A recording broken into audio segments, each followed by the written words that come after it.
ठीक है। शुरू हो गया ना? ठीक है, चलो। हाँ हाँ हाँ, ठीक है, चलो फास्ट क्लास शुरू करते हैं 11 से। ठीक है, 11 का फास्ट चैप्टर से हम शुरू करेंगे क्रैश कोर्स। देखो, फास्ट चैप्टर का नाम है the living world. The living world.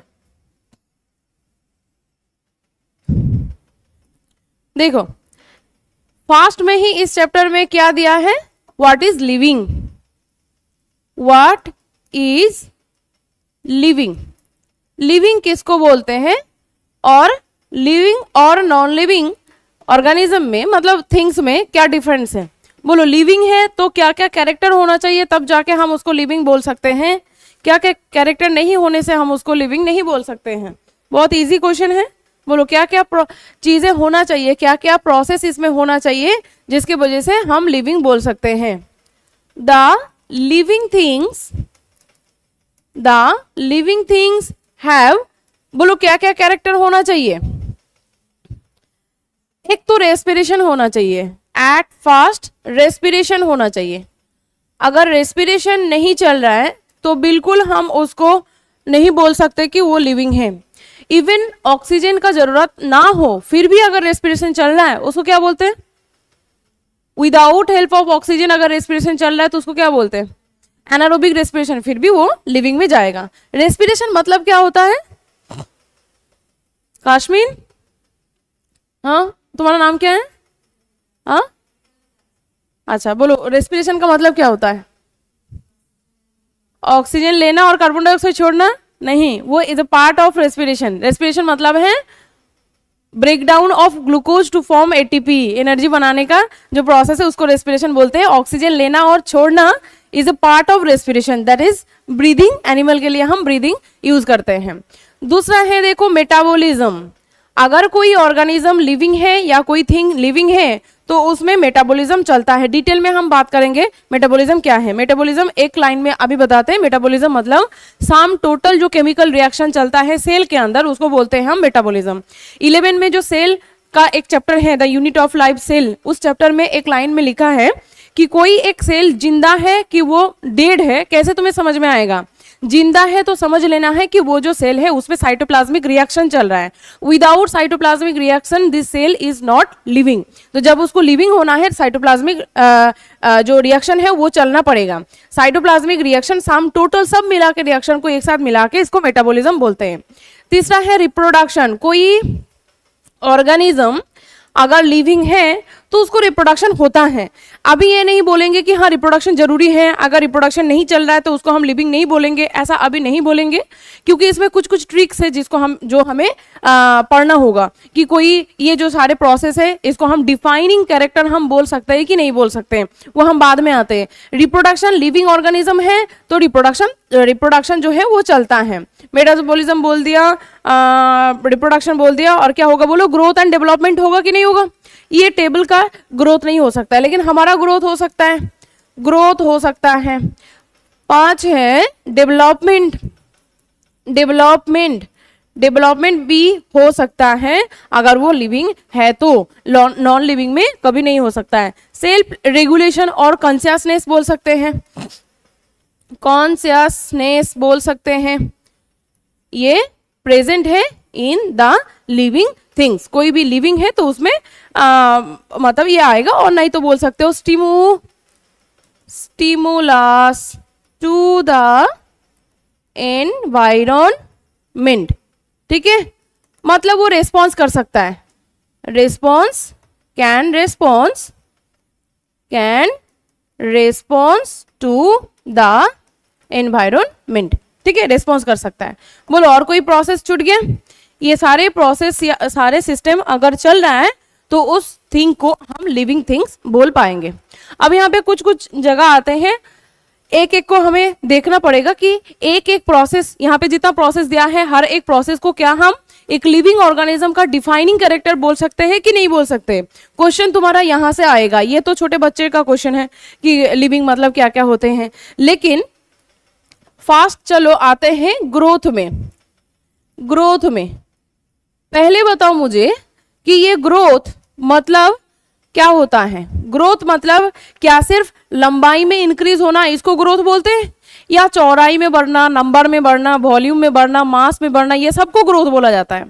Growth सबको बोला जाता है। कोई एक जैसे कि सोचो एक पंपकिन में 1 घंटे के अंदर 1000 सेल इंक्रीज होता है, और एक बनाना उसमें 1 घंटे के अंदर 100 सेल डिवीजन हो रहा है, तो जिसमें ज्यादा नंबर में सेल इंक्रीज होता है उसका ग्रोथ हम बोलेंगे ज्यादा है।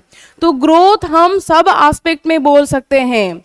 Growth is of all parameter. Growth को मेजर करने के लिए हमें सारे पैरामीटर को मेजर करना पड़ेगा, देखना पड़ेगा। जैसे कि लेंथ में बढ़ना बोल सकते हैं। जैसे कि एक एग्जांपल है, मेन जो ग्रोथ एंड डेवलपमेंट का एक चैप्टर है क्लास 11 में, उस चैप्टर में दिया है कि ग्रोथ मतलब लेंथ में अगर ग्रोथ है, सोचो एंथर। एंथर मतलब समझते हैं हम लोग? एंथर क्या है? एंथर नहीं, चलो क्या बोलते हैं उसको, फिलामेंट बोलते हैं। एंथर के जो नीचे का पार्ट है, एंड्रोसियम का। एंड्रोसियम मतलब फीमेल में जो मेल रिप्रोडक्टिव पार्ट होता है उसको बोलते हैं एंड्रोसियम। एंड्रोसियम, एक का एंड्रोसियम है सोचो 5 सेंटीमीटर, और एक का एंड्रोसियम है 2 सेंटीमीटर। तो इसे हम विचार कर सकते हैं कि जिसका 5 सेंटीमीटर है वो लंबाई में ज्यादा है, जिसका 2 सेंटीमीटर है वो लंबाई में छोटा है। ग्रोथ जिसका 5 सेंटीमीटर है उसका ज्यादा है, और जिसका 2 सेंटीमीटर है उसका ग्रोथ कम है। लेंथ में भी हम मेजर कर सकते हैं। आप देखो यहाँ पे तुम नहीं बोल सकते हो कि सिर्फ एंथर से नहीं, एक प्लांट 5 मीटर लंबा है और एक 2 मीटर लंबा है, तो जिसका लंबाई में ज्यादा है उसका ग्रोथ ज्यादा है। लेंथ में हम मेजर कर सकते हैं, मास में मेजर कर सकते हैं हम लोग, प्लस हम वॉल्यूम में मेजर कर सकते हैं, प्लस हम इसको मेजर कर सकते हैं नंबर ऑफ सेल। किसमें ज्यादा सेल है, किसमें कम सेल है, इसके ऊपर डिपेंड करके भी हम मेजर कर सकते हैं। एरिया को मेजर किसको करते हैं? एरिया से मेजर ग्रोथ किसको करते हैं? लीफ को करते हैं।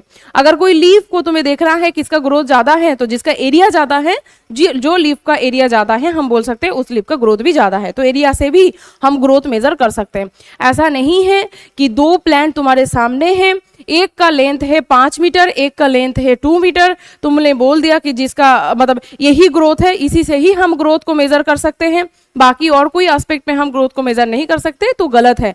वॉल्यूम से, नंबर ऑफ सेल से, दोनों का हाइट सेम है, ठीक है, लेकिन नंबर ऑफ सेल इसमें ज्यादा है, इसमें कम है, तो इसका ग्रोथ ज्यादा है। तो सिर्फ लेंथ से हम मेजर नहीं कर सकते, ये सारे चीज भी हमें देखना पड़ेगा ग्रोथ को मेजर करने के लिए।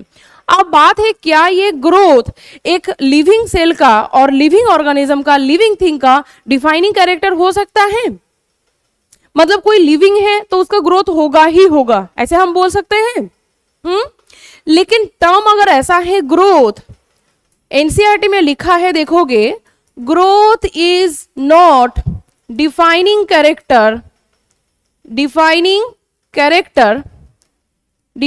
Character of living things.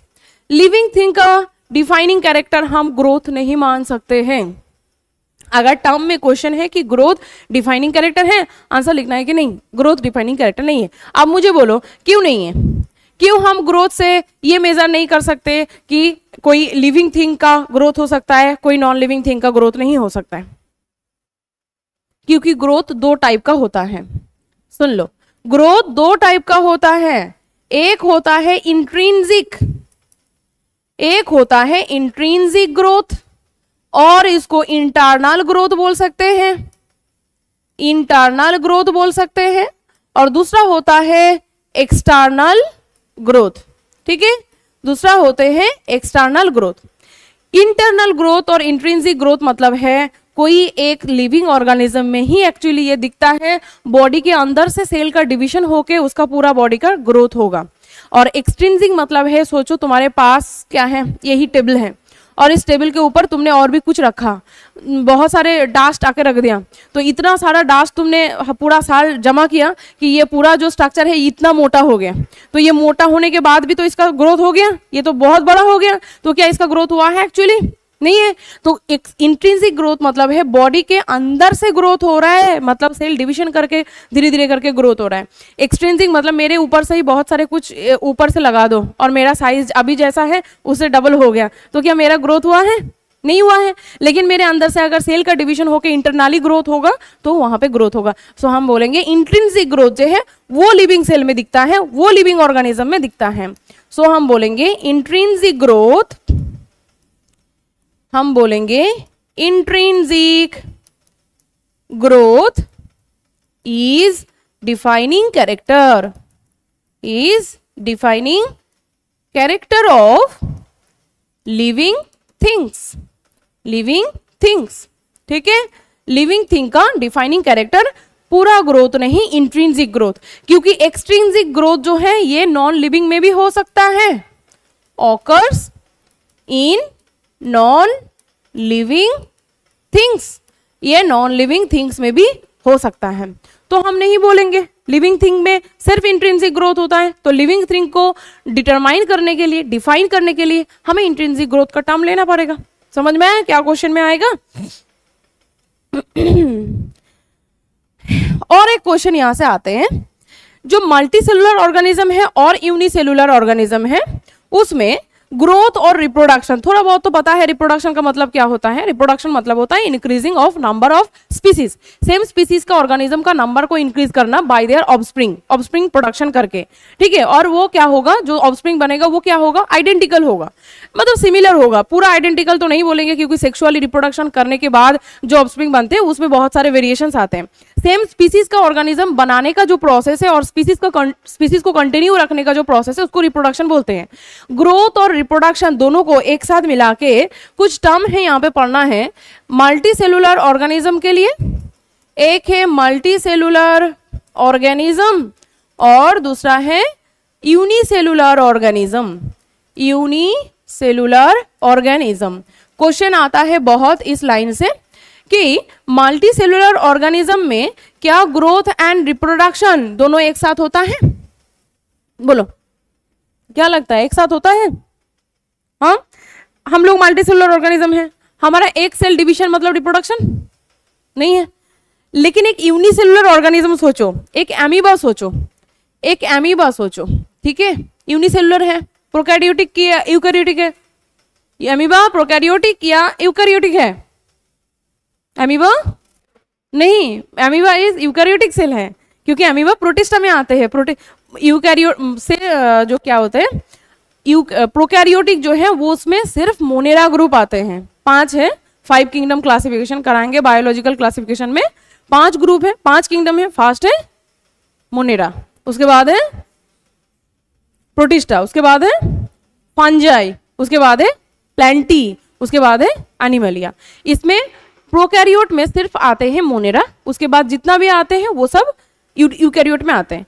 कुछ आते हैं इसमें मल्टी सेलुलर, कुछ आते हैं इसमें यूनिसेलुलर, वो हमें देखना पड़ेगा बायोलॉजिकल क्लासिफिकेशन में जाके। ठीक है, चलो एमीबा, एमीबा जो है एक, चलो लिख ही देते, यूकैरियोटिक यूनिसेलुलर, यूनिसेलुलर ऑर्गेनिज्म।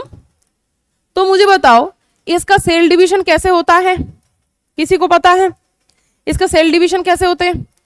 इसका अगर इसको सेल डिवीजन करना है तो पहले इसका कैरियोकाइनेसिस होता है। कैरियोकाइनेसिस मींस कैरियन मतलब है न्यूक्लियस और काइनेसिस मतलब है डिवीजन। तो इसका न्यूक्लियस पहले डिवीजन करेगा, न्यूक्लियस डिवीजन करके 2 न्यूक्लियस बनाएगा और उसके साथ साथ साइटोप्लाज्मिक डिवीजन भी होगा। देन इसका साइटोप्लाज्म जो है वो डिवीजन करके दोनों अलग अलग एमीबा बन जाएगा। यहाँ एक एमीबा बन गया और इधर और एक एमीबा बन गया, तो 2 अलग अलग एमीबा बन गया, 2 अलग अलग एमीबा बन गया। अब मुझे बताओ ये जो एमीबा है इसका ही ये दोनों बच्चा पैदा हुआ है कि नहीं हुआ है? क्योंकि ये तो यूनिसेलुलर है, एक बार डिवीजन किया तो 2 सेल हुआ, तो जब एक बार सेल का डिवीजन हुआ तो उसका ग्रोथ भी तो है, ग्रोथ भी हो रहा है। उसके साथ साथ इसका सेल में एक सेल से 2 सेल बना, तो ये तो यूनिसेलुलर अकेले इंडिपेंडेंटली वो एग्जिस्ट करता है। तो यहाँ पे 2 सेल जब बना तो ये दोनों को हम ऑफस्प्रिंग बोल सकते हैं। इसका ऑफस्प्रिंग ये एक और ये एक ऑफस्प्रिंग हम बोल सकते हैं कि नहीं बोल सकते? बताओ मुझे, दोनों अलग अलग ऑफस्प्रिंग। अब मुझे बोलो यूनिसेलुलर ऑर्गेनिज्म में ग्रोथ और रिप्रोडक्शन दोनों एक साथ है कि नहीं? एक साथ है। तो इसीलिए क्वेश्चन ऐसे आएगा कि वो यूनिसेलुलर ऑर्गेनिज्म में क्या एक साथ है कि अलग अलग है? एक साथ है। Growth and reproduction, growth and reproduction.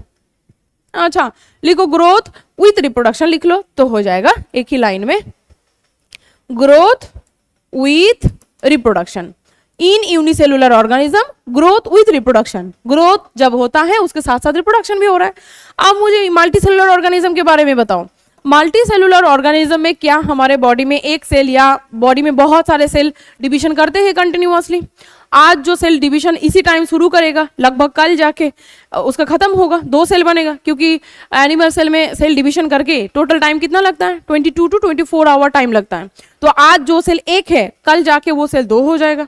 लेकिन सेल का डेथ भी होते हैं साथ साथ, इसीलिए हम जाइंट जैसा इतना बड़ा नहीं हो जाते, क्योंकि कंटिन्यूअसली सेल इंक्रीज भी हो रहा है, उसके साथ साथ जो पुराना सेल है उसका मतलब डेथ होके बॉडी से बाहर भी जा रहा है। इसलिए बॉडी एक कांस्टेंट रेट में इंक्रीज होगा।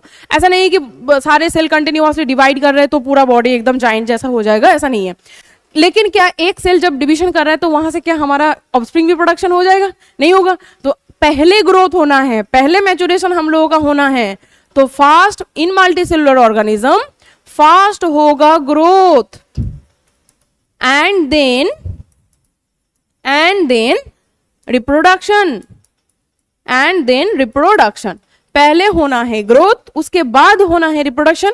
यूनिसेलुलर में जब ग्रोथ होगा उसी टाइम रिप्रोडक्शन भी हो रहा है, क्योंकि और कोई इसका रास्ता भी नहीं है, एक ही इसका प्रोसेस है।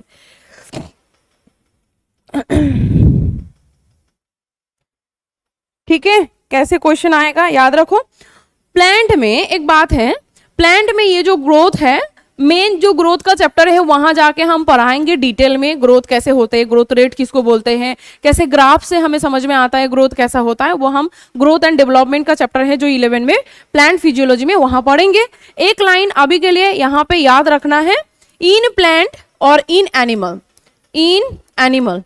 ठीक है, प्लांट के लिए ग्रोथ जो है वो कंटिन्यूअस है या रेस्ट्रिक्टेड है? मतलब एक प्लांट एक रेस्ट्रिक्टेड रेट में ही, मतलब एक रेट तक ही इंक्रीज हो सकता है, उसका ग्रोथ हो सकता है, या कंटिन्यूअस है? प्लांट में कंटिन्यूअस है, प्लांट में है कंटिन्यूअस। ठीक है, प्लांट में कंटिन्यूअसली डिवीजन, मतलब कंटिन्यूअसली ग्रोथ होते होते होते होते वो बहुत इंक्रीज हो सकता है। लेकिन नेचर में इसको ग्रोथ करने के लिए जो फैक्टर्स है वो लिमिटेड है, इसीलिए उसका ग्रोथ लिमिटेड रहता है। लेकिन एनिमल का एक प्रॉपर साइज में ही उसका होगा। ह्यूमन बीइंग कभी हाथी जैसा नहीं हो जाएगा। ठीक है, क्योंकि ह्यूमन का सेल डिवीजन उतना ही रेस्ट्रिक्टेड है। सो इन एनिमल ये ग्रोथ जो है ये रेस्ट्रिक्टेड है। चलो यहाँ लिखना है ग्रोथ इज कंटिन्यूअस और यहां लिखना है growth is restricted, growth is restricted. बोलो समझ में आया है कि नहीं आया? इतना बोलो, समझ में आया इतना? ठीक है, बहुत ज्यादा फास्ट चल रहा है मुझे पता है, लेकिन क्रैश कोर्स का मतलब ही होता है बहुत ज्यादा फास्ट चलेगा। बस तुम्हें याद कराना है कि क्या क्या इस चैप्टर में है, क्या क्या पढ़ना है हमें। ठीक है, क्या बोलो कश्मीर, क्या गुसुर पुसुर कर रहे हो? प्लांट में कंटिन्यूअस है, एनिमल में है restricted. Growth and reproduction similar होगा इन द यूनिसेलुलर। मल्टीसेलुलर में क्या होगा? पहले ग्रोथ उसके बाद है रिप्रोडक्शन। क्या पढ़ा अब तक? ग्रोथ जो है वो डिफाइनिंग कैरेक्टर नहीं हो सकता है, क्योंकि ग्रोथ 2 टाइप का होता है। इंट्रिंसिक ग्रोथ मतलब अंदर से जो सेल का ग्रोथ है उससे जो ग्रोथ होता है वो लिविंग में होता है। सो लिविंग के लिए जो डिफाइनिंग कैरेक्टर है वो होगा इंट्रिंसिक ग्रोथ। और एक्सट्रिंसिक ग्रोथ जो है वो नॉन लिविंग में भी हो सकता है। एक कोई भी पत्थर है, उसके ऊपर तुम और भी मिट्टी डालते जाओ, पत्थर का साइज एक दिन बहुत बड़ा हो जाएगा, क्या उसका ग्रोथ हुआ है? नहीं है, वो एक्सटर्नल ग्रोथ है, वो डिफाइनिंग कैरेक्टर नहीं है एनिमल लिविंग का, नॉन लिविंग का है। ठीक है, चलो आगे बढ़ते हैं, आगे चलते हैं। हो गया ग्रोथ, अब है देखो रिप्रोडक्शन। जो लिविंग थिंग का एक डिफाइनिंग कैरेक्टर हो सकता है कि नहीं हो सकता है वो हम बताएंगे अभी। देखो पहले हमने बोला था लिविंग थिंग का क्या क्या कैरेक्टर हो सकता है, वहां पे हमने लिखा था ग्रोथ। जब ग्रोथ में आया तब देखा कि सिर्फ ग्रोथ को हम लिविंग का डिफाइनिंग कैरेक्टर नहीं बोल सकते, हमें इंट्रिंसिक ग्रोथ बोलना पड़ेगा। यहाँ रिप्रोडक्शन के लिए कैसे टर्म यूज करना है, क्या हम डिफाइनिंग कैरेक्टर बोल सकते हैं कि नहीं, या रिप्रोडक्शन टर्म देख के हम बता सकते हैं कि नहीं कि ये लिविंग का ही, मतलब रिप्रोडक्शन है तो लिविंग है, रिप्रोडक्शन नहीं है तो नॉन लिविंग है, ऐसे बोलेंगे कि नहीं बोलेंगे, वही हमें यहाँ पे देखना है। दूसरा है रिप्रोडक्शन। रिप्रोडक्शन मतलब है the process of making offspring, the process of making offspring. Definition तुम्हें बहुत सारे मिल जाएगा। ऑफस्प्रिंग, जब हम मेन रिप्रोडक्शन का चैप्टर में जाएंगे 12 को, वहां और भी लिखाएंगे। The process of making offspring for to continue the species, to continue the species, similar species, ठीक है, सिमिलर स्पीसीज। वही स्पीसीज को कंटिन्यू रखने के लिए हर ऑर्गेनिज्म, डार्विन ने कहा है कि all organism want to reproduce all time, हर एक ऑर्गेनिज्म ऑल टाइम रिप्रोडक्शन करना चाहते हैं, ऑल टाइम सब लोग चाहते हैं कि मेरा स्पीसीज जो है वो कंटिन्यू रहे। लेकिन नेचर ने बहुत सारे स्ट्रैटेजी बना के रखा है। ये जो टर्म है, ये जो टाइमिंग है ऑफस्प्रिंग बनाने का, इसको चेंज कर दिया है। एक ह्यूमन मंथ में कितना बार रिप्रोडक्शन कर सकता है, मतलब reproduction in the sense coitus नहीं, रिप्रोडक्शन मतलब है कंसीव कब कितना बार कर सकता है एक फीमेल पूरे मंथ में, एक ही बार जब उसका ओव्यूलेशन होगा, तो ये रेस्ट्रिक्टेड है कि नहीं। और एक बार अगर ओव्यूलेशन भी हुआ, फर्टिलाइजेशन भी हुआ, तो 9 मंथ 10 डेज उसको वेट करना पड़ेगा नेक्स्ट के लिए। तो यहाँ पे नेचर ने ऑल टाइम करने का मौका नहीं देते हैं ताकि स्पीसीज का नंबर बहुत ज्यादा इंक्रीज ना हो जाए। चलो रिप्रोडक्शन में हम यहाँ देखेंगे कि रिप्रोडक्शन क्या डिफाइनिंग कैरेक्टर हो सकता है, बोलो बोलो, रिप्रोडक्शन क्या डिफाइनिंग कैरेक्टर हो सकता है। एक ऑर्गेनिज्म, मैंने सोच लिया एक थिंग लिविंग है कि नॉन लिविंग है, बाद में आते हैं। एक थिंग इसमें रिप्रोडक्शन हो रहा है और एक थिंग रिप्रोडक्शन नहीं हो रहा है, तो क्या हम बोल सकते हैं ये लिविंग है और ये नॉन लिविंग है? क्यों नहीं बोल सकते? क्यों नहीं बोल सकते? क्योंकि नेचर में ऐसे बहुत सारे ऑर्गेनिज्म हैं जिसमें रिप्रोडक्शन नहीं होता है फिर भी वो लिविंग है। जैसे कि वर्कर बी, उसमें तो रिप्रोडक्शन नहीं होता है, वो इनफर्टाइल है, तो इनफर्टाइल है तो क्या उसको हम नॉन लिविंग बोलेंगे? नहीं बोलेंगे। बहुत सारे ऐसे फीमेल है, बहुत सारे ऐसे मेल है ह्यूमन बीइंग में जो इनफर्टाइल होते हैं, रिप्रोडक्शन नहीं कर पाते, तो क्या हम उसको बोलेंगे नॉन लिविंग ह्यूमन? नहीं बोलेंगे। बहुत सारे ऐसे स्पीसीज को बनाए, स्पीसीज बोलना गलत है, बहुत सारे ऐसे ऑर्गेनिज्म को बनाया गया है, दोनों स्पीसीज अलग अलग स्पीसीज को जोड़ के, हमने 12 में पढ़ा था कि नहीं, अभी 12 दे के आए हो, दो अलग अलग ऑर्गेनिज्म को जोड़ के एक अलग ही ऑर्गेनिज्म बनाया गया है। हॉर्स और डंकी दोनों को मिक्स करके क्या बनाए हैं? म्यूल बनाए हैं। तो क्या म्यूल रिप्रोडक्शन कर सकता है? नहीं कर सकता है। तो यहाँ पे ऐसे बहुत सारे लिविंग है, रेस्पिरेशन करता है, खाते पीते, मेटाबॉलिज्म सब कुछ चलता है, लेकिन उसका रिप्रोडक्शन नहीं होता है, फिर भी हम उसको नॉन लिविंग नहीं बोलेंगे, उसको लिविंग ही बोलेंगे। सो हम रिप्रोडक्शन को, reproduction is not defining character of living things। हम डिफाइनिंग कैरेक्टर नहीं बोल सकते लिविंग थिंग का, मतलब लिविंग ऑर्गेनिज्म का। जैसे कि example of the living organism who have no reproduction, reproduction नहीं कर सकता है। रिप्रोडक्शन के साथ कोइटस को मत गुलाना, क्योंकि coitus is a part of reproduction, ठीक है। रिप्रोडक्शन मतलब होता है making offspring, number of offspring. तो यहाँ पे ऑफस्प्रिंग कौन नहीं बना सकता है? ऐसे ऑर्गेनिज्म, फिर भी वो ऑर्गेनिज्म है, लिविंग है। जैसे कि हम एक एग्जांपल ले सकते हैं म्यूल। म्यूल किसका किसका कॉम्बिनेशन करके बनाया गया है? हॉर्स और डंकी को। बोलो हॉर्स यहाँ फीमेल है या मेल है? हाँ बोलो, हॉर्स है फीमेल और डंकी है मेल, ये दोनों को मिक्स करके म्यूल बनाए हैं। अब म्यूल को हम कोई स्पीसीज भी नहीं बोल सकते हैं। स्पीसीज उसी को बोला जाता है जो उसी टाइप का ऑर्गेनिज्म के साथ रिप्रोडक्शन कर पाते हैं, वो होते हैं स्पीसीज। जैसे ह्यूमन में होमोसेपियंस हम लोग जो हैं वो ह्यूमन बीइंग के साथ रिप्रोडक्शन कर सकता है, तो हम लोग सारे एक साथ एक स्पीसीज के अंदर होते हैं। म्यूल रिप्रोडक्शन नहीं कर पाते हैं, म्यूल को हम स्पीसीज नहीं बोल सकते, वो आगे ऑर्गेनिज्म नहीं बना पाते। ऊपर से ये दोनों ऑर्गेनिज्म का मिक्स करके बनाया गया है, तो यहाँ पे म्यूल होगा प्लस होगा वर्कर बी, ठीक है, जो होते हैं इनफर्टाइल, इनफर्टाइल तो क्या हम इसको मरा हुआ बोलेंगे, डेड बॉडी बोलेंगे? नहीं, ये लिविंग है, वर्कर भी लिविंग है। बहुत सारे इनफर्टाइल ह्यूमन हम बोल सकते हैं, बहुत सारे ऐसे। रिप्रोडक्टिव हेल्थ का चैप्टर तो पढ़े हो क्लास 12 में, रिप्रोडक्टिव हेल्थ का चैप्टर इसीलिए है कि कैसे इनफर्टाइल फीमेल मेल को हम फर्टाइल मेल फीमेल से में बदल सकते हैं हम लोग, ठीक है।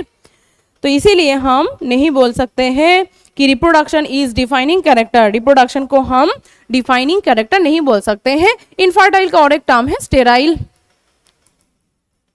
ठीक है, स्टेराइल। इनफर्टाइल मतलब है स्टेराइल होते हैं, ठीक है। अच्छा, थोड़ा सा बताते हैं कि ये रिप्रोडक्शन कितने टाइप का होता है। रिप्रोडक्शन जो है इसको हम अगर हम दो टाइप में डिवाइड करेंगे तो ये सेक्सुअल रिप्रोडक्शन होगा, सेक्सुअल रिप्रोडक्शन होगा, और दूसरा है आसेक्सुअल रिप्रोडक्शन, ठीक है। बोलो सेक्सुअल रिप्रोडक्शन मतलब, सेक्सुअल रिप्रोडक्शन का मतलब क्या है?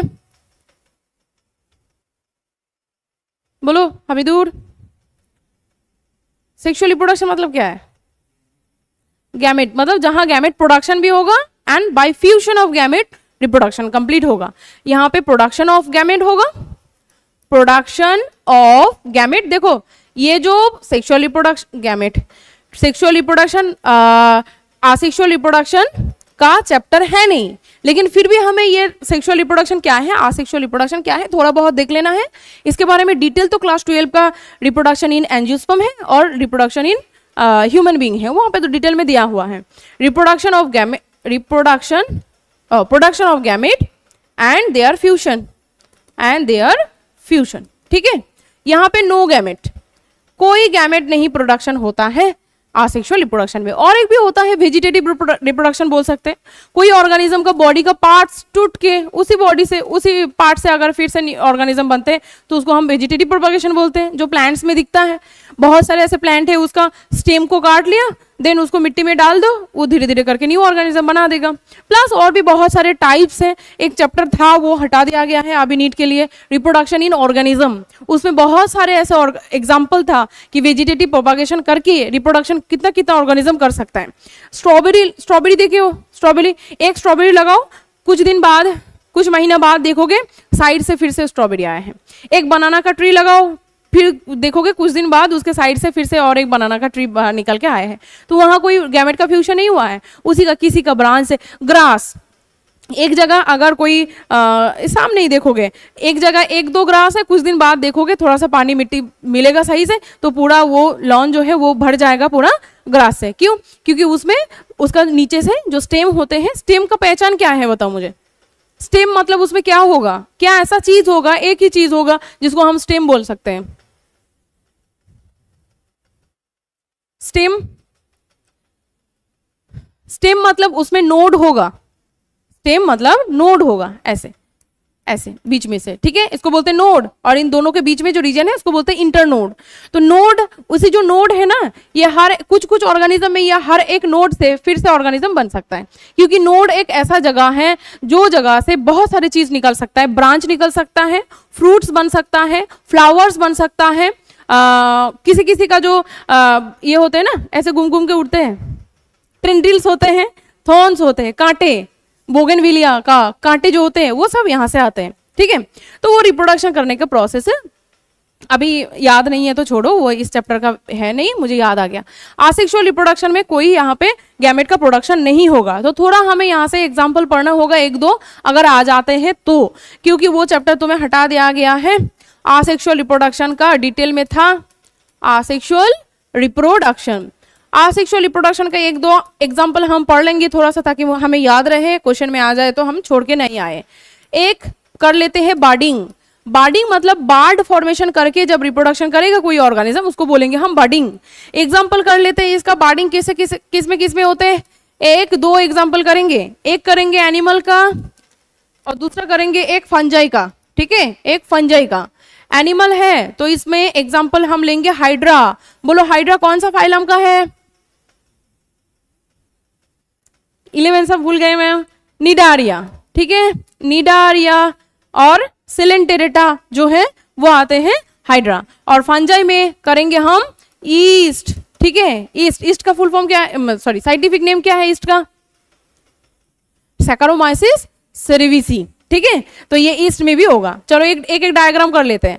हाइड्रा जो है, बोलो हाइड्रा सेसाइल है या मूव कर सकता है? सेसाइल मतलब एक ही जगह फिक्स रहता है या मूव कर सकता है? हाइड्रा सेसाइल है, नेचुरली सेसाइल है, ठीक है। हाइड्रा बोलो फ्रेश वाटर में मिलता है, ये दूसरा चैप्टर का है, थोड़ा सा याद कर लो, क्या दिक्कत है।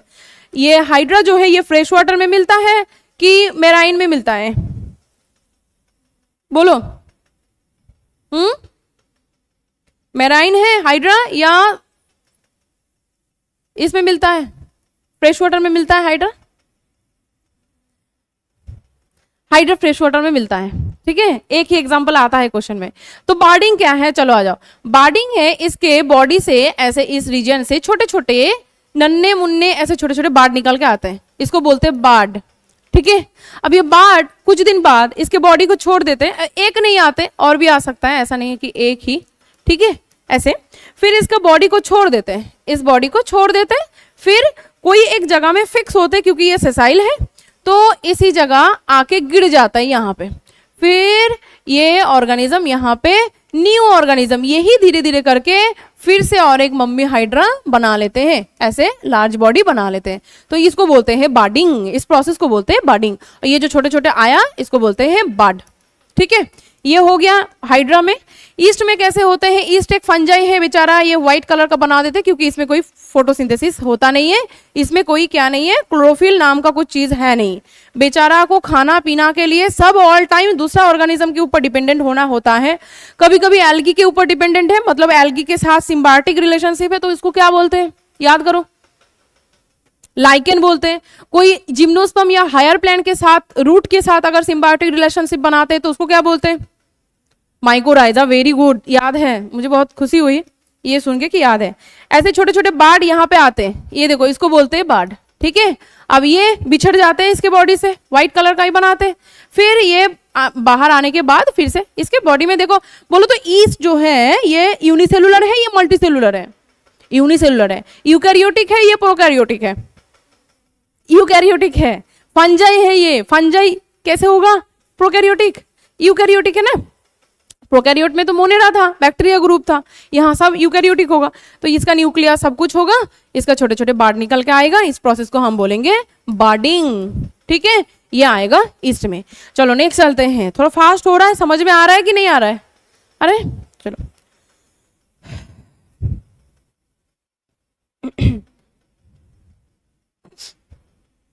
अच्छा, कभी कभी अच्छा ये जो बार्डिंग बोला मैंने, चलो यहाँ पे बता देते हैं, सॉरी यहाँ नहीं। इस बार्डिंग को दो टाइप में हम डिवाइड कर सकते हैं। एक होते हैं एक्सोजेनस, एक्सोजेनस, और एक होता है एंडोजेनस, ठीक है। एंडोजेनस, एक्सोजेनस मतलब है ऐसे बार्ड बॉडी के बाहर जब बनेगा उसको बोलेंगे एक्सोजेनस बर्डिंग, और ऐसे बार्ड जब बॉडी के अंदर बनेगा वहां से न्यू ऑर्गेनिज्म बनेगा उसको बोलेंगे एंडोजेनस बर्डिंग।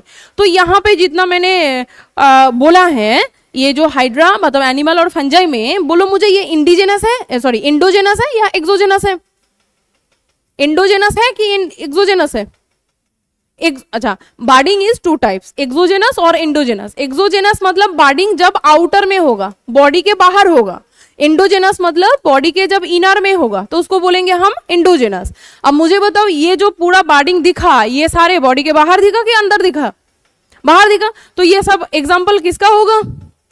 बोलो एक्सोजेनस होगा, ठीक है। एक्सोजेनस बार्डिंग, ये मुझे पहले ही बोल देना चाहिए था, कोई बात नहीं है, लिख लो यहाँ पे। और एंडोजेनस का भी एक एग्जांपल बता देते हैं, इसको नोट कर लो, ठीक है। बोलो एंडोजेनस का याद करो तब तक, जब तक ना हम न्यू में जाते हैं। हो गया? चलो नेक्स्ट देखो, एंडोजेनस। मुझे बताओ एंडोजेनस बार्डिंग किस में होगा? एंडोजेनस बार्डिंग किस में दिखाई देगा बताओ? पॉडीफेरा ग्रुप हमने पढ़े हैं एक बार भी, क्लास 11 तो क्रॉस करके आए हैं हम लोग। तो हमें एनिमल किंगडम थोड़ा याद है। एनिमल किंगडम शुरू कहाँ से होते हैं? मल्टीसेलुलर ऑर्गेनिज्म से।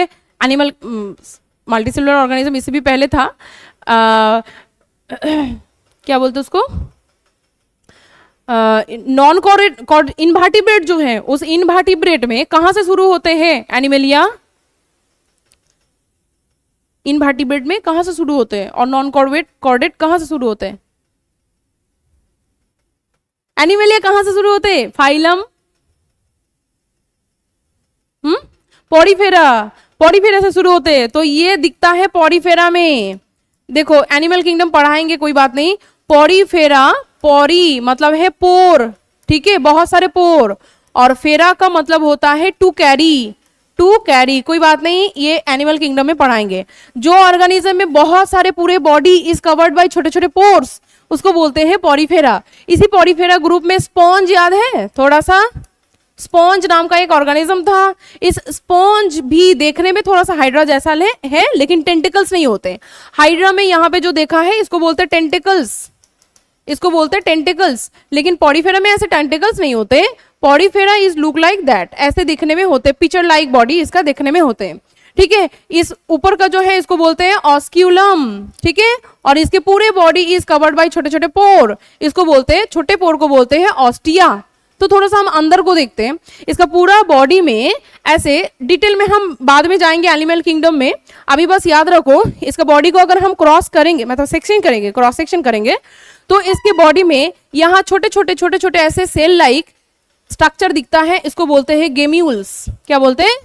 गेम्यूल्स बोलते हैं। क्वेश्चन तुम्हें यहां से आएगा, इसको बोलते हैं गेम्यूल्स। रुको, इसको बोलते हैं गेम्यूल्स, डबल ए में है गेम्यूल्स, ठीक है। और ये गेम्यूल क्या करते हैं, सुनो पहले, ये ऑर्गेनिज्म के यहाँ पे ऐसे गेम्यूल बन के रहा। अब ये जो स्पॉन्ज है, ये तो मदर स्पॉन्ज था।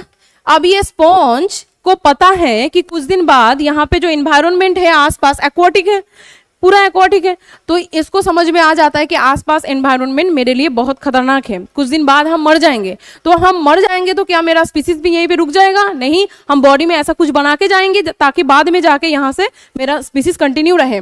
ये मर जाते हैं, ये स्पीसीज ये मर जाते हैं, ये मरने के बाद ये जो गेम्यूल है ये बाहर निकल के आ जाते हैं। सारे गेम्यूल बाहर निकल के बाद ये छोटे छोटे गेम्यूल जब बाहर निकलते, यही फिर छोटे छोटे ऐसे स्पॉन्ज बना लेते हैं, ऐसे छोटे छोटे स्पॉन्ज बना लेते हैं।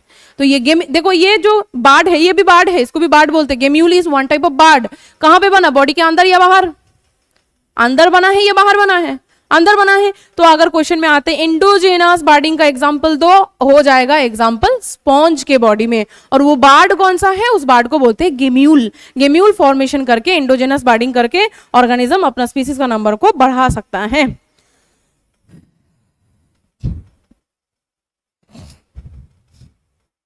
ठीक है, चलो आगे जाए, हो गया। चलो नेक्स्ट देखो, फ्रैगमेंटेशन करके भी ऑर्गेनिज्म, फ्रैगमेंटेशन, चलो फ्रैगमेंटेशन करके एक एग्जांपल बता देते। Spirogyra is ribbon like structure है इसका, ऐसे रिबन लाइक स्ट्रक्चर है, ठीक है, ऐसे, ठीक है।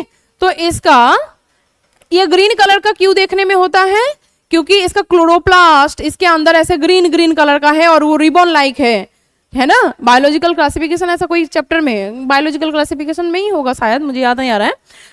जो क्लोरोप्लास्ट है अलग अलग ऑर्गेनिज्म के में शेप अलग अलग होते हैं ना, किसी में कप शेप होते हैं, जैसे कि क्लैमाइडोमोनास में कप शेप ये दिखता है, क्लोरोप्लास्ट दिखता है, इसमें रिबन लाइक क्लोरोप्लास्ट दिखता है। तो ये ग्रीन कलर का होता है, ये इसीलिए ये पूरा ग्रीन कलर का दिखता है। इसको ऐसे करके छोटा छोटा पार्ट में डिवाइड कर दो, जितना टुकड़ा निकल के आएगा उसके बाद से बाकी टुकड़ा बनके एक एक स्पाइरोगायरा बन जाएगा ऐसे, और एक एक स्पाइरोगायरा बन जाएगा। जितना टुकड़ा बनाओगे उतना टुकड़ा से न्यू स्पाइरोगायरा बन जाएगा। इसको बोलते हैं फ्रैगमेंटेशन। फ्रैगमेंटेशन में कभी कभी प्लैनेरिया का नाम भी आ जाते हैं, क्योंकि प्लैनेरिया में जो होते हैं उसको रीजेनरेशन तो बोलते हैं, कभी कभी फ्रैगमेंटेशन में भी डाल देते हैं। रीजेनरेशन और एक टाइप का असेक्सुअल रिप्रोडक्शन है जो दिखता है प्लैनेरिया में। बोलो मुझे, प्लैनेरिया कौन सा फाइलम में आएगा? अंडरलाइन करना, साइंटिफिक नेम है। प्लैनेरिया कौन सा फाइलम में आएगा, पहले मुझे ये बताओ। प्लैनेरिया है क्या चीज? खाने का है या मकने का है? प्लैनेरिया है एक वर्म, फ्लैट वर्म है ये। तो फ्लैट वर्म कौन सा फाइलम में आते हैं बोलो? प्लैटीहेल्मिन्थीस। गुड। प्लैटीहेल्मिन्थेस। तो प्लैटीहेल्मिन्थेस में प्लैनेरिया आते हैं।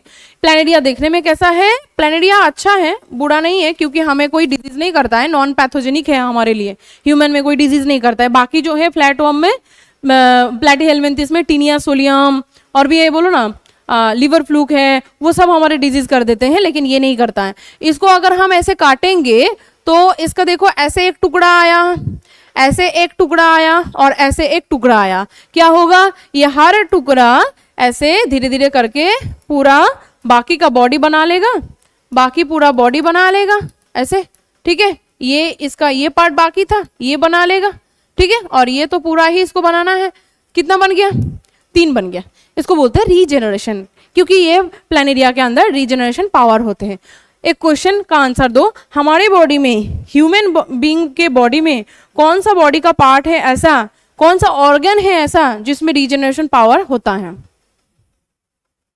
लीवर। लीवर में रीजेनरेशन पावर होता है। गुड, ठीक है, इतना समझ में आया?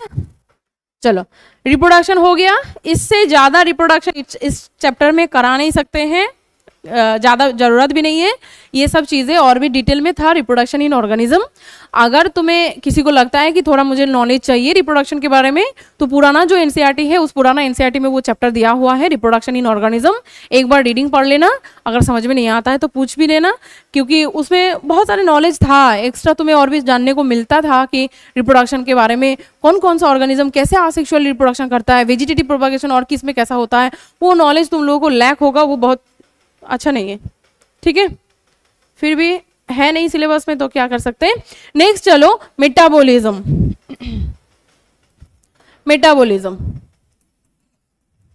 चलो मेटाबॉलिज्म का मतलब क्या है?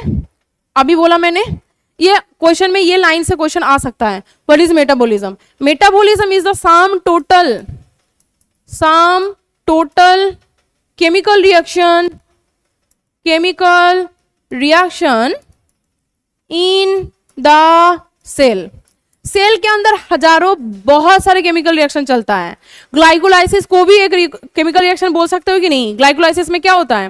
ग्लूकोज ब्रेकडाउन होके क्या बनते हैं? पायरुविक एसिड बनते हैं, 2 पायरुविक एसिड बनते हैं। एक लार्ज मॉलिक्यूल छोटा छोटा मॉलिक्यूल में बदल जाते हैं। अब ये मेटाबॉलिज्म को 2 टाइप में डिवाइड कर सकते हैं हम लोग। तो ये मेटाबॉलिज्म को जब हम 2 टाइप में डिवाइड करेंगे तो ये इसमें क्या क्या आएगा? एक आएगा, बोलो, कैटाबॉलिज्म, और दूसरा आएगा एनाबॉलिज्म। कैटाबॉलिज्म और एनाबॉलिज्म। कैटाबॉलिज्म का मतलब होता है कि एक लार्ज, कोई एक पॉलीमर, कोई एक चीज ऐसा लार्ज, इसको ब्रेक करके छोटे छोटे टुकड़ों में तुमने बांट दिया, इसको बोलते हैं कैटाबॉलिज्म। एनाबॉलिज्म मतलब होता है छोटे छोटे चीज था, नहीं तो बोल सकते हो मोनोमर था, ऐसे लिख सकते हो। पॉलीमर मतलब समझते हो? पॉलीमर मतलब लार्ज, जो मोनोमर मिलके जो बनते हैं, ये है मोनोमर। मोनोमर, चलो एक एग्जांपल देते हैं। मोनोमर है मोनोसैकेराइड, बहुत सारे मोनोसैकेराइड जुड़ेगा तो क्या बनेगा? पॉलीसैकेराइड। ऑलिगोसैकेराइड भी बन सकता है, पॉलीसैकेराइड हम समझ लेते हैं, पॉलीसैकेराइड, ठीक है, ऐसे बन सकता है। नहीं तो और भी आसान एक एग्जांपल है, मोनोमर है अमीनो एसिड। एमिनो एसिड जुड़ के पेप्टाइड बॉन्ड बना के पॉलीमर क्या बनाते हैं? प्रोटीन बनाते हैं। तो ये प्रोटीन को अगर तोड़ के तुम एमिनो एसिड बना रहे हो, this process will be the catabolism. और एनाबॉलिज्म मतलब छोटे छोटे चीज, चलो यहाँ पे तुम एमिनो एसिड कर दो, एमिनो एसिड, ऐसे एमिनो एसिड बहुत सारे जोड़ लिया तुमने, जो कौन सा प्रोसेस में करते हैं? कौन सा प्रोसेस में हम ऐसे एमिनो एसिड को जोड़ के प्रोटीन बनाते हैं? ट्रांसलेशन, जोर से बताओ ना। ट्रांसलेशन प्रोसेस में करते हैं। यहां से हम क्या बना लेंगे? प्रोटीन बना सकते हैं, प्रोटीन बना सकते हैं, लार्ज थिंग बना सकते हैं। तो छोटे छोटे मोनोमर को जोड़ के अगर हम पॉलीमर बनाएंगे, बोलेंगे हम एनाबॉलिज्म, ये भी केमिकल रिएक्शन है। और अगर हम बड़ा सा कोई पॉलीमर को तोड़ के हम अगर मोनोमर बनाएंगे, उसको बोलेंगे हम कैटाबॉलिज्म। तो ये दोनों जो प्रोसेस है, ये दोनों प्रोसेस को मिला के एक साथ हम बोलेंगे मेटाबॉलिज्म। अब मुझे बताओ, इस टेबल में जो सेल है, इसमें सेल है कि नहीं, ये बताओ पहले। ये काठ का बना है, वुड का बना है, तो इसमें कोई सेल है कि नहीं? माइक्रोस्कोप में अगर इसका स्लाइस करके हम देखेंगे, इसका सेल हमें दिखाई देगा कि नहीं दिखाई देगा? देगा। लेकिन क्या इसमें कोई मेटाबॉलिज्म चल रहा है? नहीं चल रहा है, ठीक है। तो इसमें कोई मेटाबॉलिज्म नहीं चल रहा है। लेकिन अगर कोई प्लांट अभी जिंदा है, तो उस प्लांट का कोई स्लाइस करके हम देखेंगे, तो ऑब्वियसली हमें, अगर हम प्लांट में भी बहुत सारे सेल हैं, लिविंग बॉडी में रहता है, लेकिन डेड है वो नहीं। सो जो पैरेन्काइमा सेल वो लिविंग होते हैं। तो उस पैरेन्काइमा सेल को अगर हम देखेंगे तो ऑब्वियसली हमें उसके अंदर साइटोप्लाज्मिक रिएक्शन देखने को मिलेगा। एक एनिमल सेल, हमारे बॉडी से कोई भी सेल को उठाओ, डेड सेल को नहीं, जो सेल काम कर रहा है उस सेल को उठाओ, माइक्रोस्कोप पे नीचे देखो, केमिकल रिएक्शन चल रहा है।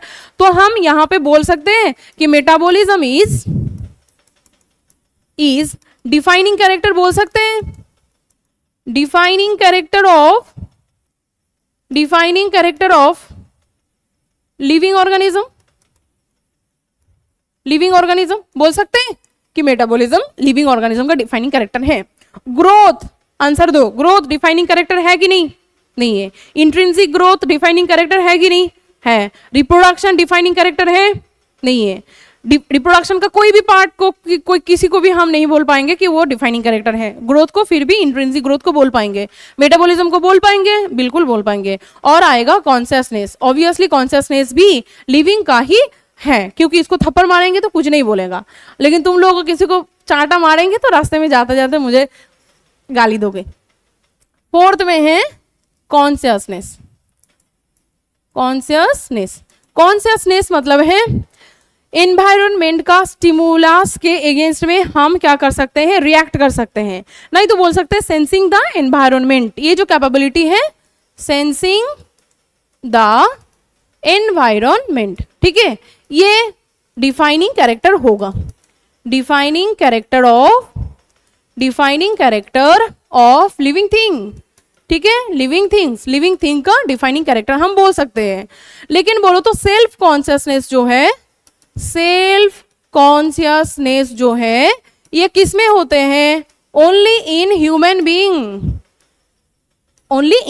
ये लिख के रखना। सेल्फ कॉन्शियसनेस सिर्फ ह्यूमन बीइंग में होते हैं, बाकी सारे लिविंग ऑर्गेनिज्म में कॉन्शियसनेस होते हैं। एनवायरनमेंट से वो कम्युनिकेट कर सकता है। बोलो, इतना समझ में आया? ठीक है, चलो नेक्स्ट चले diversity in the living world. हो गया? चलो नेक्स्ट देखो, diversity in the living world. चलो पहले बताओ मुझे डाइवर्सिटी मतलब क्या है? डाइवर्सिटी का मतलब क्या है? डाइवर्सिटी मतलब है वेरिएशंस, है ना? डाइवर्सिटी मतलब है वेरिएशन। अब बायोडाइवर्सिटी एक टर्म आते हैं ना, बायोडाइवर्सिटी मतलब है variation of species of variety और kinds of species in a particular area in a particular time, ठीक है। वैरायटी और काइंड्स ऑफ, और बोल सकते हो types of organism, obviously both plants, सबके लिए ऑर्गेनिज्म मतलब सबके लिए, जितना सारा ऑर्गेनिज्म, इवन माइक्रोस्कोपिक ऑर्गेनिज्म, फिर भी all organism, types of organisms in a particular time, in a particular area. देखो ये दोनों मेंशन करना बहुत इंपॉर्टेंट है, क्योंकि सिलीगुड़ी में अगर 2020 से 2024 तक तुम स्पीसीज काउंट करोगे वो अलग कोई डेटा देगा, और सिलीगुड़ी में ही अगर 19 से 1920 के आसपास अगर कोई स्पीसीज काउंट करोगे तो ऑब्वियसली स्पीसीज रिचनेस जो है वो अलग अलग होगा। इसीलिए पार्टिकुलर टाइम भी मेंशन करना है, पार्टिकुलर एरिया भी मेंशन करना है। कश्मीर में जो स्पीसीज मिलता है ऑब्वियसली वो सुंदरबन में नहीं मिलेगा, सुंदरबन में जो मिलता है वो ऑब्वियसली राजस्थान के रेगिस्तान में नहीं मिलेगा, तो वो ऑब्वियसली पार्टिकुलर जो एरिया है उसको मेंशन करना है।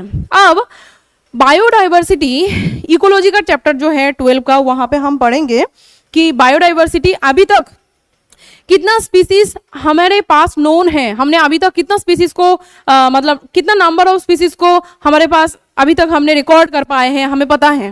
बोलो, number of species known to us कितना है, कितना मिलियन है या बिलियन है, याद है? इकोलॉजी में था। नोन एंड डिस्क्राइब्ड बोल सकते हो, नोन एंड डिस्क्राइब्ड बोलो, कितना इतना स्पीसीज को अभी तक नोन है, हमें पता है, डिस्क्राइब भी किया हुआ है। 1.7 to 1.8 मिलियन, 1.7 to 1.8 मिलियन, ठीक है, इतना स्पीसीज अभी तक डिस्क्राइब्ड है। लेकिन ये बस एजम्पशन करके बताया है, अभी भी बहुत सारे स्पीसीज है जो हमें पता नहीं है। अमेज़न का फॉरेस्ट जो है, अफ्रीका का बहुत सारे ऐसे फॉरेस्ट है जहाँ पे अभी तक ह्यूमन बीइंग घुसा ही नहीं है, तो उनको पता नहीं है, हमें पता नहीं है कि इतना और भी कितना स्पीसीज अभी भी एक्सप्लोर करना बाकी है। अब देखो ये भी नंबर कम नहीं है, बहुत सारे वेराइटी ऑफ ऑर्गेनिज्म मिलता है। थोड़ा मुझे बताओगे टोटल एनिमल प्लांट सब कुछ मिला के टोटल अगर ऑर्गेनिज्म है, टोटल अगर ऑर्गेनिज्म है विद इन ऑर्गेनिज्म कितना परसेंटेज है एनिमल? सारे ऑर्गेनिज्म के अंदर कितना परसेंटेज है एनिमल? 70%। वेरी गुड ओलिविया, 70% है एनिमल, बाकी और ऑर्गेनिज्म यहाँ पे डिवाइड करके, जैसे कि प्लांट को यहाँ प्लांट और फंजाई को मिला के कितना परसेंटेज है? 22% है। तो वो और भी नहीं जाएंगे, वो इकोलॉजी में पढ़ाएंगे। थोड़ा सा हम बताते हैं कि यहाँ पे सारे ऑर्गेनिज्म के बीच में एनिमल है सबसे ज्यादा, 70% है। और पूरे एनिमल के अंदर इंसेक्ट कितना है? इंसेक्टा इसका एनिमल के अंदर एक क्लास है इंसेक्टा, जो आते हैं आर्थ्रोपोडा फाइलम के अंदर, ठीक है। एनिमलिया है किंगडम, इसके अंदर एक फाइलम है जिसका नाम है आर्थ्रोपोडा, जिसमें जॉइंटेड लेग्स होते हैं, ठीक है। और उसके अंदर इंसेक्टा नाम का एक क्लास है, वो क्लास का परसेंटेज कितना है? 70% ऑफ ऑल एनिमल, ठीक है। ये थोड़ा सा याद रखो, इकोलॉजी में फिर से पढ़ाएंगे। टोटल ऑर्गेनिज्म के अंदर 70% है एनिमल, टोटल एनिमल के अंदर 70% है इंसेक्टा। तो सबसे लार्जेस्ट फाइलम, इसीलिए तो आर्थ्रोपोडा आते हैं, बहुत सारे वैरायटी दिखता है।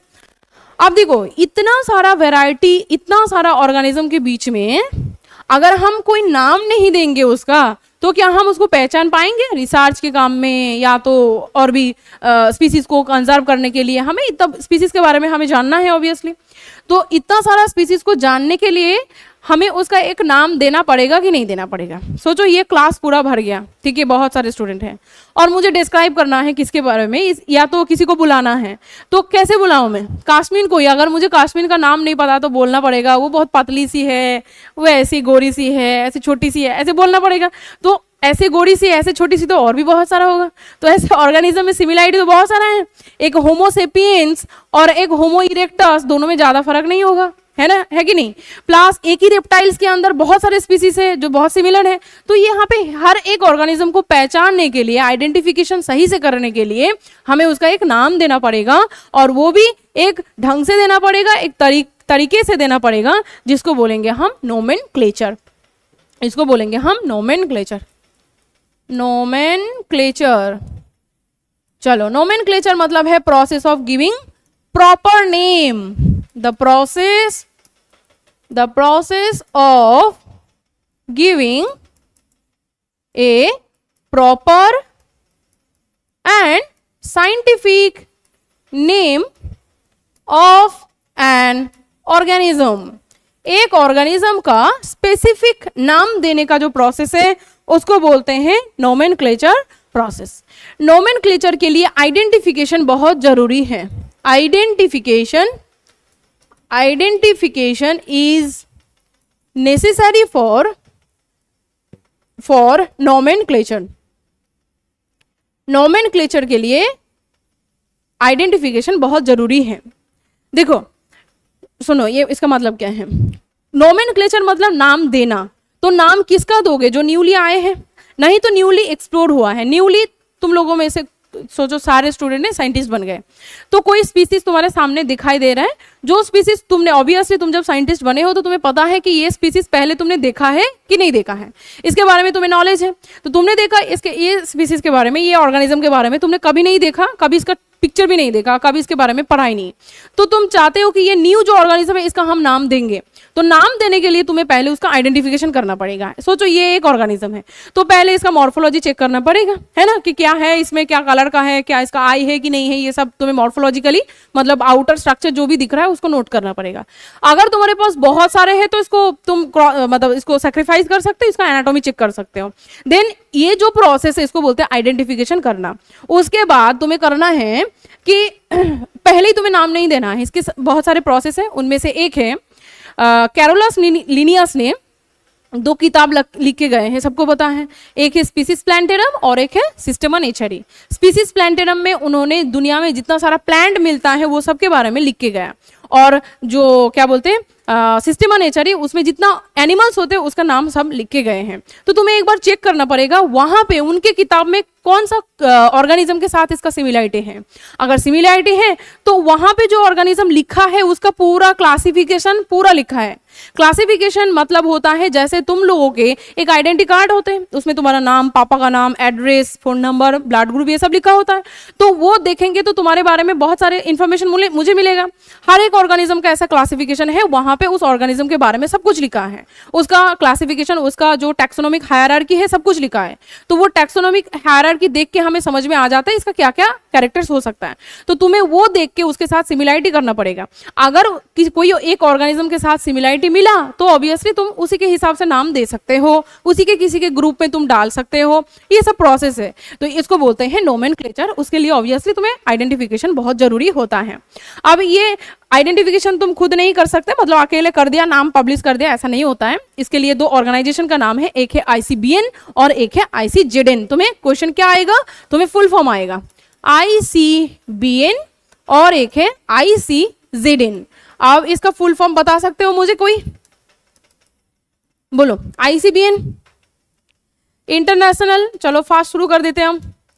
इंटरनेशनल कोड, चलो बाकी हम खत्म ही कर देते हैं।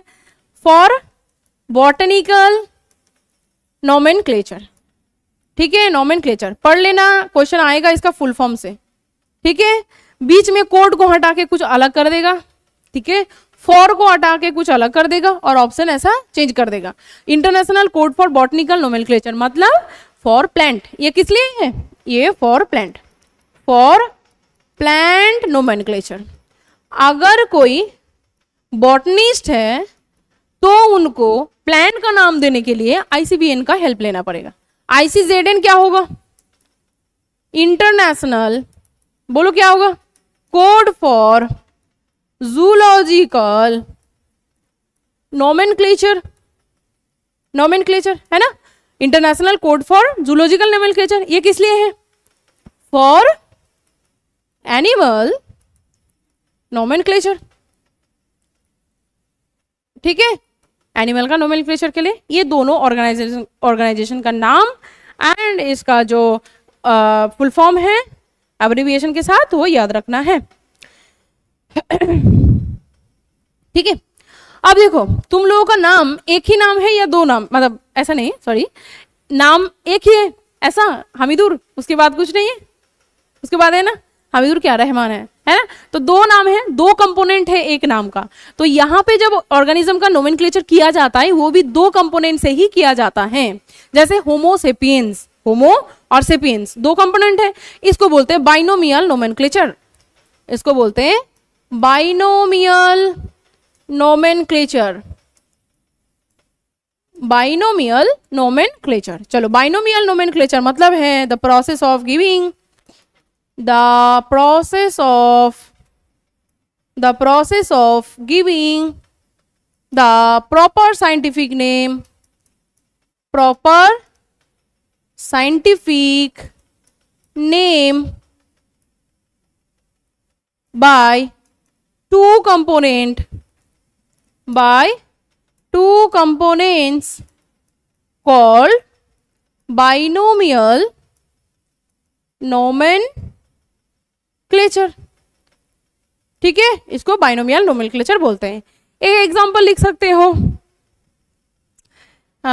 किसने प्रपोज किया था, अच्छा पहले एग्जांपल लिख लेते हैं, चलो, मैंगीफेरा इंडिका, जैसे लिखा मैंने वैसे ही लिखना है, कोई चेंज नहीं करना है। मैंगीफेरा इंडिका किसका साइंटिफिक नेम है? साइंटिफिक नेम ऑफ किसका है बोलो?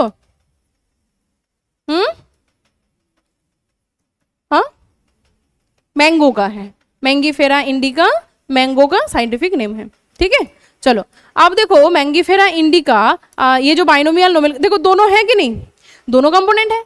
इसमें ये जो है इसको बोलते हैं स्पीसीज, और ये जो है इसको बोलते, सॉरी वेरी सॉरी पहले ये जो है इसको बोलते हैं जेनस और जेनेडा, और इसको बोलते हैं स्पीसीज। ठीक है, जेनस और स्पीसीज। कभी कभी कुछ ऑर्गेनिज्म में genus, species and sub species ये भी होते हैं। ठीक है, लेकिन जनरली जेनस एंड स्पीसीज ही होते हैं। हो गया बाइनोमियल नोमेनक्लेचर। ये प्रोपोज्ड बाय, क्वेश्चन आएगा, प्रोपोज्ड बाय किसने दिया था? Carolus Linnaeus. ठीक है, कैरोलस लिनियस।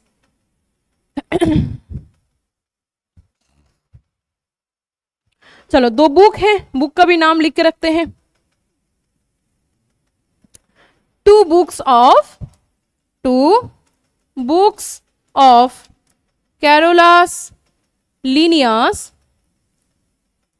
एक है स्पीसीज प्लांटेरम जो लिखा था 1753 को, और एक है सिस्टेमा नेचरी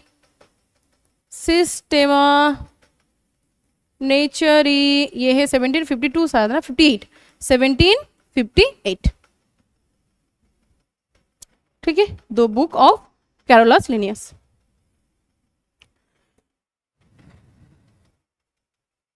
चलो नेक्स्ट देखो, यूनिवर्सल रूल फॉर नोमेनक्लेचर। ये जो नोमेनक्लेचर मैंने मैंगीफेरा इंडिका लिख दिया, इसके पीछे बहुत सारे रूल्स हैं। ये रूल मेंटेन करके ये लिखा जाता है, तो रूल के बारे में हमें थोड़ा पढ़ना है। हो गया, चलो अब देखो रूल्स ऑफ गिविंग नेम और नोमेनक्लेचर। अच्छा, यूनिवर्सल रूल पूरे दुनिया में किसी को भी मानना पड़ेगा। यूनिवर्सल रूल्स फॉर नोमेनक्लेचर और साइंटिफिक नेम है ना, इसको साइंटिफिक नेम बोलते हैं। साइंटिफिक नेम देने का क्या क्या रूल्स हैं? चलो फर्स्ट तो इसका लैंग्वेज के बारे में हमें देखना पड़ेगा कि कौन सा लैंग्वेज में हम इसका नाम देंगे। लैंग्वेज शुड बी क्या होना चाहिए, बोलो? लैंग्वेज शुड बी क्या होना चाहिए काश्मीर? हाँ, लैटिन होना चाहिए। गुड। अच्छा, दूसरा फॉन्ट जो है, फॉन्ट मतलब समझते हैं, लिखने का जो तरीका है वो शुड बी कैसा होना चाहिए? कौन सा लिखना चाहिए? इटलिक में होना चाहिए। इटलिक कैसा होता है? ये देखो ऐसे, मैंगीफेरा इंडिका ऐसे होना चाहिए। अब बहुत सारे स्टूडेंट का ऐसे ही हैंड राइटिंग इटलिक में हो जाते हैं नेचुरली, ऐसे इटलिक में ही लिखते हैं। तो उसको कैसे, जब हम हैंड राइटिंग में लिखेंगे तब कैसे पता चलेगा कि उसके पास वो नॉलेज है कि नहीं, कि उसने ये इटलिक में लिखा है, उसका पूरा हैंड राइटिंग तो इटलिक है। जब हम हैंड राइटिंग करेंगे उस टाइम अंडरलाइन करना पड़ेगा, इसीलिए। So when the name is hand retain,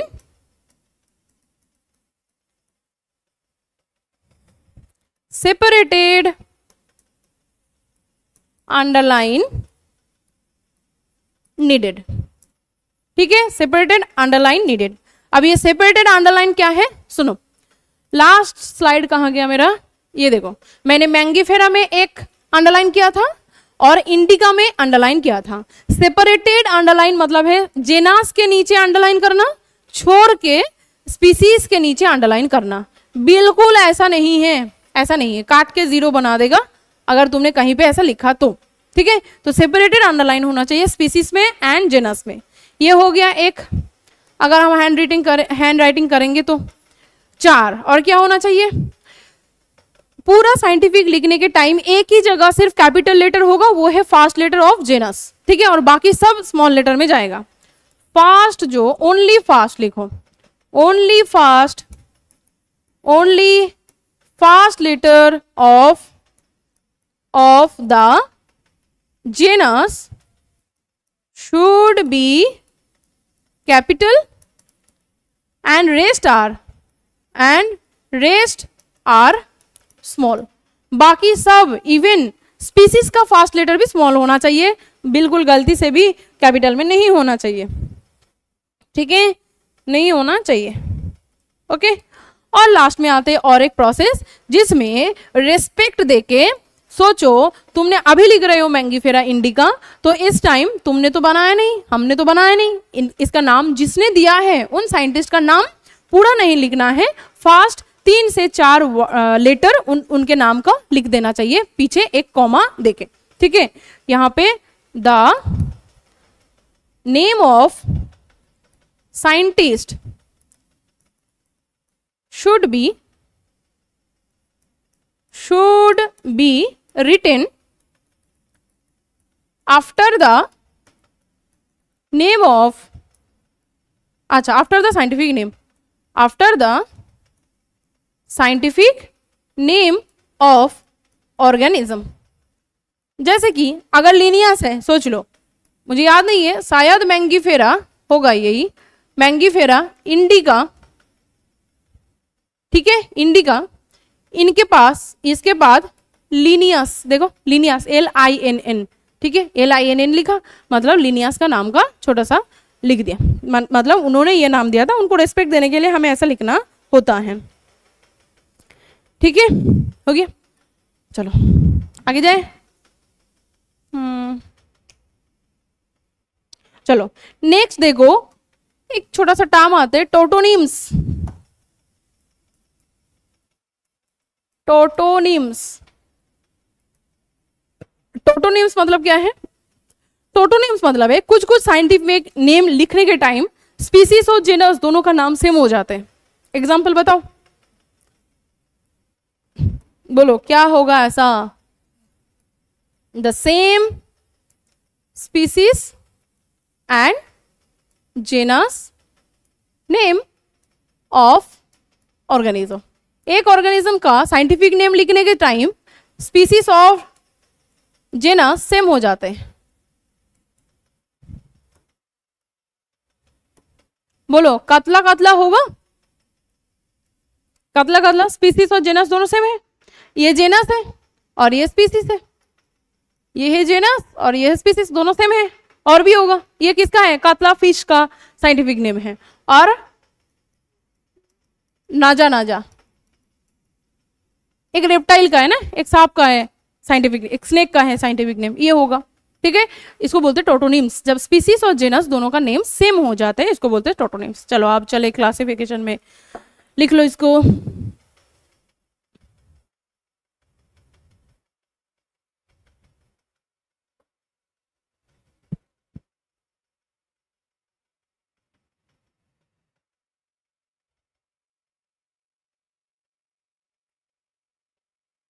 हो गया?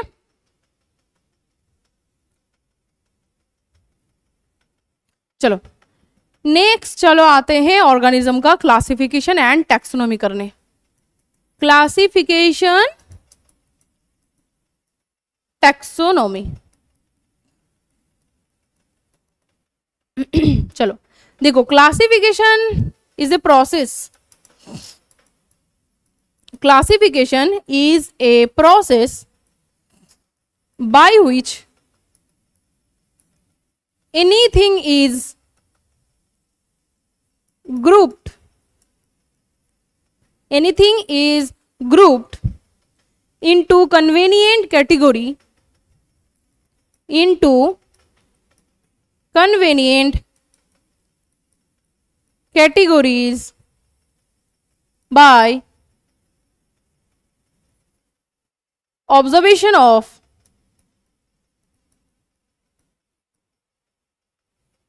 by observation of, या based on लिखो। चलो based on easily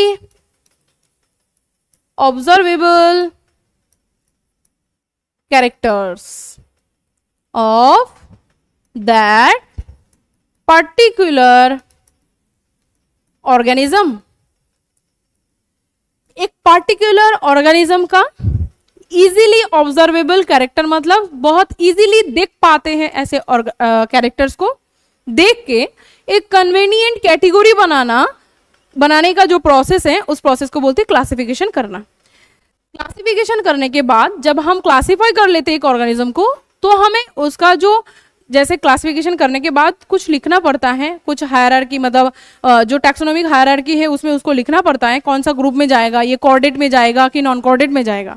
अगर पॉरीफेरा बोलेंगे तो वो नॉन कॉर्डेट में आ जाएगा, ह्यूमन बीइंग बोलेंगे तो कॉर्डेट के अंदर आ जाएगा। तो हमें पता है नॉन कॉर्डेट और कॉर्डेट में क्या डिफरेंस है, क्या डिफरेंस है नॉन कॉर्डेट में और कॉर्डेट में। कॉर्डेटा मतलब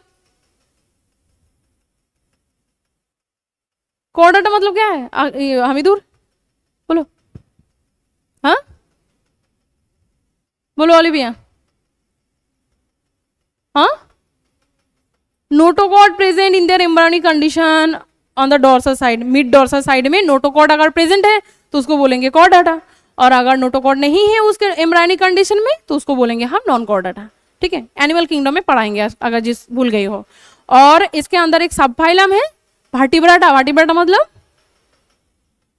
जिसमें वर्टिब्रल कॉलम प्रेजेंट है, और वो वर्टिब्रल कॉलम कहाँ से आया, वो नोटोकॉर्ड से आया। जो ऑर्गेनिज्म में नोटोकॉर्ड बाद में वर्टिब्रल कॉलम में बदल जाते हैं वो आ जाते हैं वर्टिब्रेट में, जिसमें नहीं आता है वो आते हैं इनवर्टिब्रेट में। तो अगर हम लिखने के टाइम लिखेंगे क्लासिफिकेशन के टाइम कि ये जाएगा कॉर्डेट में तो हमें वहां से एक कैरेक्टर आ जाएगा कि नहीं आ जाएगा, आ जाएगा। अगर हम लिखेंगे नॉन कॉर्डेट है तो वहां से हमें एक कैरेक्टर आ जाएगा कि इसमें नोटोकॉर्ड प्रेजेंट नहीं है। तो ऐसे क्लासिफिकेशन कोई जो इजीली ऑब्जर्वेबल कैरेक्टर्स होते हैं उस कैरेक्टर्स को देख के ऑर्गेनिज्म को क्लासिफाई किया जाता है। और क्लासिफिकेशन करने का जो प्रोसेस है उसको बोलते हैं टैक्सोनॉमी। द प्रोसेस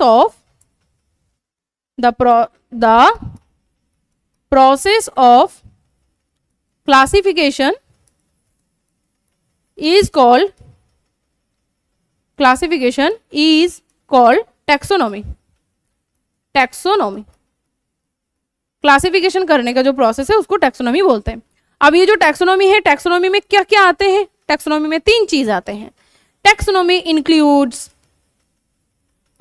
इंक्लूड्स क्या क्या आते हैं देख लो। एक तो आएगा इसमें आइडेंटिफिकेशन, फर्स्ट आएगा इसमें आइडेंटिफिकेशन। पहले तुमने आइडेंटिफिकेशन किया, फिर उस ऑर्गेनिज्म को क्लासिफिकेशन करोगे, नोमेनक्लेचर नाम देना है, नोमेनक्लेचर इसमें आएगा, नोमेनक्लेचर एंड देन इसमें आएगा क्लासिफिकेशन। ये सब मिला के हो जाएगा टैक्सोनॉमी। क्लासिफिकेशन मतलब ऑर्गेनिज्म को ग्रुप, एक कैटेगरी में ग्रुप में इसको कैटेगराइजेशन करना। टैक्सोनॉमी मतलब है एक ऑर्गेनिज्म को आइडेंटिफिकेशन, नोमेनक्लेचर, क्लासिफिकेशन सब करना। इस प्रोसेस को बोलेंगे टैक्सोनॉमी। फादर ऑफ टैक्सोनॉमी किसको बोलते हैं बोलो?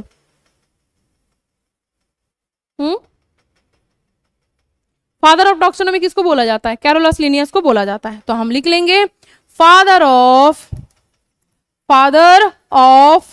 टैक्सोनॉमी किसको बोलते हैं? कैरोलस लिनियस को बोलते हैं, AUS। ठीक है, फादर ऑफ टैक्सोनॉमी। इन्होंने फर्स्ट टाइम टैक्सोनॉमी के बारे में डिटेल में बात किया था, इन्होंने फर्स्ट टाइम टैक्सोनॉमी के बारे में बोला था। और जरूरी जो है टैक्सोनॉमी का ये भी बोला था इन्होंने, क्योंकि देखो टैक्सोनॉमी नहीं होगा तो ऑर्गेनिज्म को हम पहचानेंगे कैसे? अगर हमारे पास ये ह्यूमन बीइंग का पूरा कैटेगरी नहीं होता कि कॉर्डेटिव के अंदर है कि वर्टिब्रेट के अंदर है कि ये कौन सा फाइलम में है, होमिनिड में है, क्लास इसका जीनस क्या है, स्पीसीज क्या है, ये अगर हमारे पास नहीं होता तो ह्यूमन के बारे में जो डिटेल में हमें कैरेक्टर के बारे में पता है वो हमें नहीं पता चलता। तो इसीलिए बहुत जरूरी है एक ऑर्गेनिज्म को क्लासिफिकेशन करना, टैक्सोनॉमी देना। ठीक है, अब एक टर्म आते हैं सिस्टेमेटिक्स। क्वेश्चन आता है कि सिस्टेमेटिक्स का मतलब क्या है। चलो एक टर्म बोलेंगे सिस्टेमेटिक्स, एक टर्म बोलेंगे, यहां से समझना, यहां से याद रखना है सिस्टेमेटिक्स का मतलब क्या है। क्या बोला मैंने?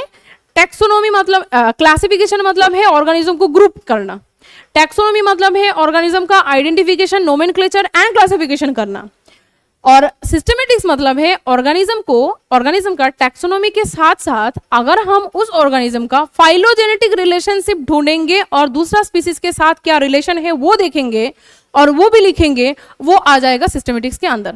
तो क्वेश्चन में जहां पे ऑप्शन में सिस्टेमेटिक्स मींस जहां पे तुम्हें फाइलोजेनेटिक रिलेशनशिप और फाइलोजेनेटिक रिलेशनशिप मतलब है इवोल्यूशनरी रिलेशनशिप। जैसे ह्यूमन का जब हम टैक्सोनॉमी करेंगे, ह्यूमन का जब हम क्लासिफिकेशन करेंगे, उसके साथ साथ अगर हम ह्यूमन का एंसेस्टर और होमो इरेक्टस का एंसेस्टर दोनों को देखेंगे तो वो आ जाएगा सिस्टमेटिक्स के अंदर। तो टैक्सोनॉमी मतलब है जहां आइडेंटिफिकेशन, नोमेनक्लेचर एंड क्लासिफिकेशन, और सिस्टमेटिक्स मतलब है ये टैक्सोनॉमी, टोटल टैक्सोनॉमी और उसके साथ phylogenetic relationship of that particular species with other species.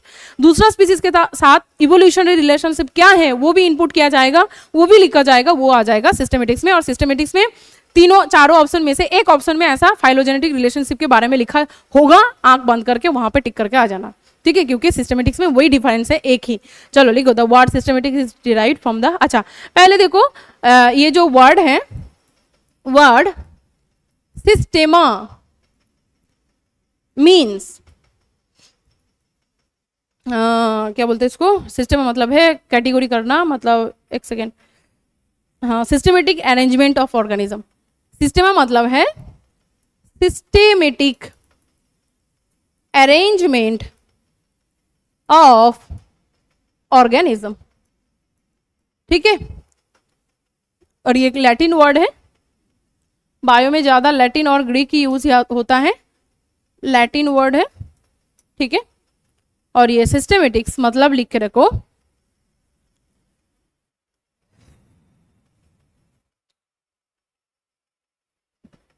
लिखो, systematics means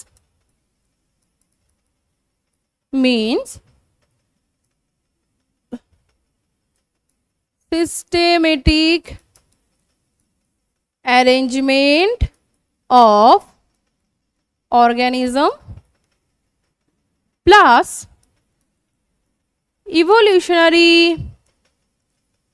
relationship with other organism, ठीक है। और ये इवोल्यूशनरी रिलेशनशिप अगर ऑप्शन में नहीं है तो यहां लिखना, देखो लिखा होगा फाइलोजेनेटिक रिलेशनशिप, ठीक है। सेम, दोनों का मतलब सेम है।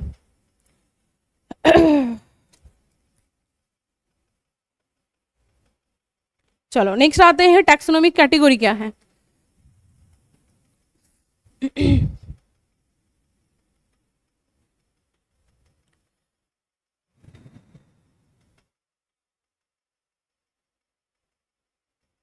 अच्छा ठीक है, टैक्सोनॉमिक जो कैटेगरी है, टाइम इज ओवर।